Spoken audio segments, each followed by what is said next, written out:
নমস্কার বন্ধুরা, আমি সুভাষ মুখার্জি হর্টিকালচার ফার্ম থেকে বলছি। বন্ধুরা, আপনারা অনেকে কমেন্টস করছেন বা ফোনেও জানতে চাইছেন যে কাঠচাপা কিভাবে এখন বসাবো, তার জন্য কি মাটি হবে, তার জন্য কি পরিচর্যা।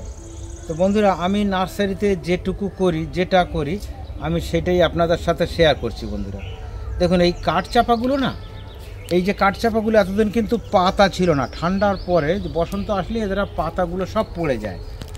তো পাতা পড়ে গেলে তারপরে এখন আবার নতুন পাতা আসছে। এই সময়তে আপনারা রিপোর্ট করতে পারেন। আর রিপোর্ট করার জন্য যে মাটিটা হবে একটু কাঁকর টাইপের মাটি করবেন, মানে যতটা সম্ভব ড্রেন সয়েল, মানে জল দিলেন, জল সঙ্গে সঙ্গে ড্রেন আউট হয়ে গেল। আপনারা এইভাবে গাছগুলোকে পটিং করুন। মানে ধরুন আপনারা সিন্ডার ব্যবহার করুন মাটির সাথে, না হলে আপনারা বালিচালা কাঁকর ব্যবহার করতে পারেন, ভার্মি ব্যবহার করবেন। যদি আমরা কাঁকর বা সিন্ডার ব্যবহার করি তাহলে বালি দেওয়ার দরকার লাগবে না। আর সবসময় গাছগুলো আপনারা চেষ্টা করবেন, যদি এইরকম একটা গাছ হয় তাহলে একটা 8 ইঞ্চি টবই এর জন্য যথেষ্ট। মাটির টব খুব ভালো হবে, গ্রো ব্যাগও দিতে পারেন। এরকম টবগুলো 8 ইঞ্চি টবেই হবে। আচ্ছা, যেহেতু এরা একটু গন্ধওয়ালা ফুল, এরা কিন্তু মিশ্র খাবারও পছন্দ করবে, গুঁড়ো খোলও পছন্দ করবে। যাদের গাছ গ্রোথ হচ্ছে না ওনারা একটু ডিএপি আর গুঁড়ো সর্ষের খোল ব্যবহার করতে পারেন, তাহলে গাছের গ্রোথ ভালো চলে আসবে। আচ্ছা, যাদের গাছ ছোট তাদের কিন্তু কাটিং করার দরকার নেই। যাদের গাছ অনেক বড় হয়ে গেছে এখনই কাটিং করুন। কাটিং করার পরে উপরে ফাঙ্গিসাইড লাগাতে হবে এরকম কোনো কথা নেই। কাটিং করার পরে না, ওই কাটিং জায়গাটা প্লাস্টিক দিয়ে গার্ডার দিয়ে বেঁধে দিন, যাতে করে ওই জায়গাটা কম হাওয়া লাগে বা হাওয়া না লাগে।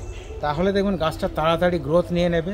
কারণ যদি কেটে ছেড়ে দেন তাহলে ওখান থেকে না অনেক সময় ধরে আঠাগুলো বেরোতে থাকবে, যেটা গাছের গ্রোথের জন্য ঠিক নয়। তো বন্ধুরা, এরা কিন্তু রোদের গাছ, যতটা সম্ভব রোদে দেওয়ার চেষ্টা করুন, তাহলে আপনার গাছটা দেখুন গ্রোথ ভালো হবে। আচ্ছা, আর জল কিন্তু যথেষ্ট খায়, কারণ এর প্রচুর পাতা হয়। তো এর অনেক কালার পাওয়া যায়, পিঙ্ক কালার যেমন পাওয়া যায়, পিঙ্ক বাই কালার পাওয়া যায়, ইয়েলো পাওয়া যায়, হোয়াইট পাওয়া যায়, রেড পাওয়া যায়, প্রচুর কালার, অন্তত 11-12টা কালার। আমার কাছেই তো অন্তত 7-8টা কালার আছে। আর গাছের হাইট সব এরকম, সব গ্রো ব্যাগে আছে। আর কাঠচাপার ফুলের যা গন্ধ, আর এর থোকা থোকা ফুল হয়, খুব সুন্দর লাগে ফুলগুলো। বেশি যত্ন করতে হয় না, পোকা খুব কম লাগে, ইনসেকটিসাইড খুবই কম লাগে, কিন্তু মিলিবাগ লাগে। তো মিলিবাগের জন্য আমরা জবাতে যে ওষুধটা ব্যবহার করি, আমরা ধরুন একতারা সঙ্গে টাটাফেন এই দুটো মিশিয়ে স্প্রে করব। পরিমাণটা ওই একই রকম থাকবে, 1/2 গ্রাম একতারা সঙ্গে আপনার 1 ml বা 1 ml একটু বেশি 12 থেকে 14 ফোঁটা টাটাফেন ট্যাবগড় এইগুলো জলে মিশিয়ে 1 লিটার জলে দিয়ে আমরা স্প্রে করব। আমরা এইভাবে করতে পারি। আর কাঠচাপা যেমন মন ভোলানো ফুল, মানে খুবই ভালো। যারা পুজোর ফুলের জন্য পছন্দ করেন কাঠচাপা করতে পারেন। যারা জলের উপরে পেটালস ডেকোরেশন করেন, মানে ফুল সাজাতে ভালোবাসেন, আপনারা করতে পারেন।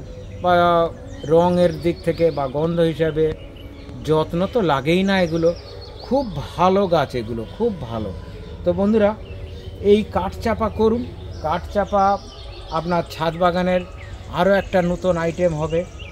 যাদের কাছে সাদা আছে তারা একটা লাল ব্যবহার করুন, যাদের 2-3টে কালার আছে, যে কালারটা নেই সেই কালারটা বসান, দেখবেন ভালো লাগবে। তো বন্ধুরা, এইভাবে আপনারা কাঠচাপাগুলো করুন। কাঠচাপার জন্য কিন্তু যথেষ্ট হালকা মাটি, যথেষ্ট কাঁকরযুক্ত মাটি, এই মাটিটা এইরকম করলেই হবে। গাছ বসাবার সময় কোনো রকম সার মেশাবেন না।